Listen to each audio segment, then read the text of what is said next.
What's up, investors? It's the Russian dude. Congratulations to Alexander Ovechkin breaking Wayne Gretzky's record for most goals in the NHL. Good job. In today's chaotic global theater, there is one conversation that refuses to fade into the background. A discussion about what really drives Vladimir Putin on the world stage. Is he the so-called visionary emperor determined to recreate the glory of a bygone Russian empire? Or is he simply a relentless bureaucrat whose only goal is to cling to power at any cost? These two competing ideas spark endless debates among analysts and ordinary people, just like us guys.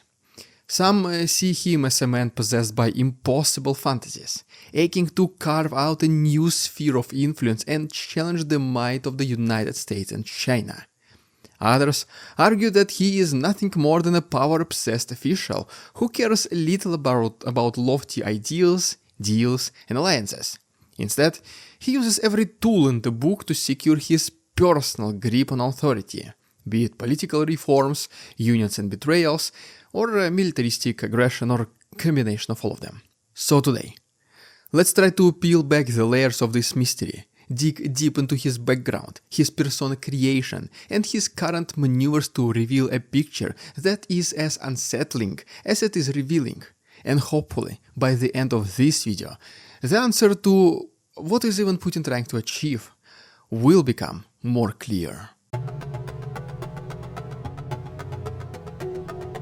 When we try to figure out Putin's ultimate goal, we are confronted with two completely different narratives. On one hand, there is the romanticized notion of a self-styled emperor, a man with a never-ending appetite to reclaim territories lost over centuries, and then to rebuild the so-called Russian Empire in a modern shape. According to this view, Putin sees himself as a grand architect of a multipolar world, one in which Russia stands shoulder to shoulder with the superpowers, and no longer as a subordinate or mere afterthought. Today, it is obvious that it is possible to reduce confrontation at the global and regional level, neutralize challenges and risks, strengthen trust between states, and open up broad opportunities for their development only by joining the efforts of the world community. We have been and remain firm supporters of a multipolar world order based on the priority of the norms and principles of international law, the sovereignty and equality of states, constructive cooperation and trust. Which can be relatively confirmed, knowing just how much Putin feels sidelined by these so-called superpowers for a very long time. During the first years of his presidency, Russia was obsessed with the West and its culture. They even wanted to have NATO bases on the territory of Russia. Just think about it. Right now, even talking out loud about such things will get you a multi-year ticket in jail. But for years, nobody took Putin seriously, and he was like, well, fine, if you don't want to play with me, I'll play all by myself, and build my own playground with blackjack and hook. Fast forward to modern days, the rhetoric of national pride and territorial reclamation, with its promise of restoring historic lands and reawakening ancient glory, paints a picture of a leader who might one day orchestrate an audacious geopolitical rebirth.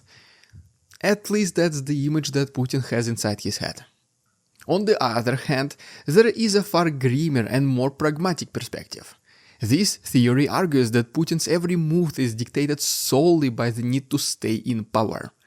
Stripped of any genuine ideological conviction, he is driven by a relentless desire to maintain his status, even if it means turning a blind eye to national ambitions or grand narratives. In this case, the Ukrainian war and every previous and future political maneuvers are less about empire building and more about preserving the stability of his regime. A stability achieved not by a visionary leadership, but by a ruthless adherence to bureaucratic order and power consolidation. Ukrainian invasion is not so much about reclaiming historically Russian territories. It is about the war itself. Because the best way to unite people around the leader is to have an external enemy. The shakier your power becomes, the more aggressive you should present your enemy, doing the actual military intervention even if necessary. Between these two narratives, the scales seem to tip towards the latter. A man whose every decision, every policy is simply a cog in an enormous machine designed to keep him in power. This is not the romantic quest of a conqueror, but the cold, calculated strategy of someone who believes that power, once lost, can never be regained. By the way, guys, we will speak more details about the annexation of Crimea back in 2014 and how it quickly became Putin's biggest jackpot in one of our next chapters. And hopefully you will see exactly what I mean by saying all these things. Then I also want you guys to let us know down below in the comments what do you think, what's the main purpose of Putin's existence, and if you're also convinced that Putin's main goal is to keep the throne of Russia to himself. Please subscribe to my channel, just let's see how many similar-minded people we have right here. To understand the man at the center of this power struggle, it helps to look back at the environment that molded him. Vladimir Putin is not the product of a progressive political awakening, by any means not at all. He is at best a bureaucrat forged in the depths of the Soviet system. He was a schoolyard thug and part of a gang. He was very small, but he was a fierce fighter. Imagine a world where every individual is expected to follow orders without question, where personal opinions are luxuries that have no place in the rigid hierarchy, where the decision to paint one single bench must receive the approval of a couple dozen superiors. And those who dare to question the color choice, why black? Why not blue? Well, those people are to be devoured and thrown out by this very system. That is the world from which Putin emerged, a place where dissent is not an option and innovation is stifled by an unyielding commitment to the status quo. In such an environment, a person's worth is measured not by their brilliance or their visionary ideas, but by their ability to execute orders with unquestionable precision. The Soviet bureaucratic system was designed to weed out those who dare to think for themselves, favoring instead those who were content to be small, obedient parts of the vast, emotionless machine. And so it was that Putin, with his unremarkable yet dependable record as a KGB officer, that found his niche easily. His career was never about standing out or inspiring change. It was about ensuring that the gears of the state's vast machinery turned smoothly, regardless of the cost. This model of governance values loyalty above all, and the very idea of challenging a superior's decision is seen as a threat to the entire system. In that light, any grand ambition or a revolutionary idea becomes not a sign of leadership, but a dangerous liability, something that can unbalance the delicate equilibrium of power. The consequence of this upbringing is a man whose actions are guided by a single, almost monolithic objective: the preservation of his authority. It is no wonder then that when it comes to matters of national policy or international conflict, Putin rarely deviates from the script. There is no room for ideological debate or a passionate conviction when your career depends on the rigid adherence to orders. Instead, you get a leader who operates like any other cog in a well-oiled machine. Efficient, predictable, and utterly devoid of personal vision beyond what is necessary to maintain the above-mentioned status quo for years to come. The metamorphosis from a nondescript KGB official to the unchallenged head of one of the world's most notorious countries is a transformation that defies simple explanation. Yet, when you examine the trajectory of Putin's career, the path becomes disturbingly unfortunately clear. Putin was twice decorated by East Germany for his intelligence work. In 1987, he received the Medal for Distinguished Service to the National People's Army of the GDR, Bronze Class. And in 1988, the Medal of Merit, the National People's State Security of the GDR, Gold Class. After his time in the intelligence service, he was scooped up by Anatoly Sobchak, the reform-minded mayor of St. Petersburg at that time, who recognized in him the disciplined, no-nonsense approach person who had completed years of meticulous bureaucratic service. In a twist of irony, a man who had once spent his days in the shadowy corridors of a spy agency, where independent thought was not only discouraged but punished, suddenly he found himself thrust into the messy world of municipal governance. This shift from espionage to politics did little to alter the fundamental nature of Putin's approach. Rather than embracing the promise of liberal reforms or championing the cause of democratic progress, he applied the same cold, methodical logic to his new role. Putin would go on to win the presidency, boosted by his pledge to restore Russia's prominence as a first-tier nation on the world stage. Putin's first 2 terms as president were marred by multiple hostage crises and attacks by domestic militants. During this time, Putin began unraveling election procedures and breaking apart Russian financial institutions and media outlets. In every decision, he proved that his allegiance was not to any set of high-minded ideals, but to the simple, unyielding need to keep the machine running smoothly. As he ascended through the ranks, doing rather quickly, by the way, moving from regional politics to the very pinnacle of power in Moscow, it became evident that the transformation was less about personal evolution and more about the continuation of an old tradition.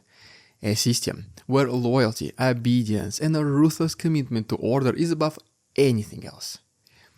It is not about who is the smartest or who worked the hardest. It is about collecting the most loyal people around you who will do their daily routines, follow your orders, and not think outside the box for decades. You might remember the quote of Boris Sherbina from HBO's TV show Chernobyl when he said, I was out of the Kremlin, but when they told me they were putting me in charge of the cleanup, and they said it wasn't serious, I believed them. You know why? Because they put you in charge. So back to Putin now. In the early days of his presidency, Putin's rhetoric often contradicted to his true nature. Before the full force of his dictatorial tendencies came to light, he projected an image of a leader concerned with human rights, global integration, and respectful coexistence of neighboring states. It was obviously a facade, a calculated performance designed to dull the senses of both the domestic and international audiences into a false sense of security. But as the years wore on, that veneer began to crack, revealing a man who was increasingly obsessed with the mechanisms of power rather than the lofty ideals of statecraft. The annexation of Crimea, the crackdown on political dissent, and then the relentless suppression of any sign of genuine opposition were not acts of national resurgence, but desperate maneuvers by a bureaucrat who realized that the only language he truly spoke was that of order and control. Now, as promised, let's briefly talk about the Crimean annexation and the subsequent full-scale invasion 8 years later. The annexation itself was the biggest gift Putin could have dreamt of. I want to congratulate you, all the people of Crimea and Sevastopol, the citizens of the country, on this, without any exaggeration, momentous event. It was fast, without too many casualties, barely any resistance, neither from Ukraine nor from the West. And then, the world quickly forgot altogether about what happened on that peninsula. What Putin got in return is the condemnation from the Western countries and sanctions. Well, that's pretty much it. And both of these things were used to fuel and intensify the propaganda that Russia stands alone in this cruel world, where there are only enemies around us, and we can only count on ourselves. A perfect scenario for Putin to tighten his grip on power until unimaginable levels. As the dust settled over the Crimean annexation and the world took a note of Russia's audacious moves on the international stage, another grim reality began to emerge. The war in Ukraine, initially presented as a swift and righteous campaign, gradually morphed into something far more disastrous. A war that, rather than achieving any grand territorial objective, had become a tool to prop up the regime's stability. In a brutal twist of fate, the conflict was transformed from a strategic maneuver into a lifeline for a government terrified of losing its influence over people. Having an external enemy is the best thing possible to keep your power. Remember that, guys, it is as simple as that. Every military move, every deployment of forces has since been meticulously orchestrated not to reclaim long-lost lands, so-called ones, but to keep a fragile sense of order intact within Russia itself. The war has become less about an imperial destiny and more about a desperate scramble to sustain a regime that fears the implications of political openness. The irony is right here. A state that once prided itself on strategic brilliance now finds itself ensnared in a conflict that offers no clear path to victory, only a perpetual cycle of mobilization and attrition. In this context, negotiations and talks of a truce are not a reflection of enlightened diplomacy, but a calculated stalling tactic designed to maintain once again the status quo. Any move towards de-escalation would risk unraveling the delicate web of control that has been carefully constructed over decades. The grim calculus is simple. If every step in the war is aimed solely at preserving the regime, then every setback, every temporary victory is merely a cog in a larger plan. Which brings us back to the sluggish Soviet bureaucratic machine, where every person and every action is just a small part of something bigger. Putin's refusal to sign a truce, even when the battlefield dynamics suggest a need for pause, underscores a brutal truth. A war fought not for ideological conquests, but for the survival of power structure built on fear, obedience, and bureaucratic ruthlessness. The relentless mobilizations, the forced enlistments, and the ever-growing human toll are all part of a grim equation where the only acceptable outcome is the continued reign of one man at the head of everything, regardless of the cost in human lives or national pride. Well, there you have it, guys. If you enjoyed today's episode, please subscribe to my channel for more videos like this. If you wish to support my work, there are links down below, for example PayPal donations or Patreon subscriptions. Thanks so much for watching. See you tomorrow. We won't succumb to their tricks, the facade they try to sell. Their twisted words and feeble claims on us all they cannot quell. We see through their lies, their feeble attempts to sway. We do not believe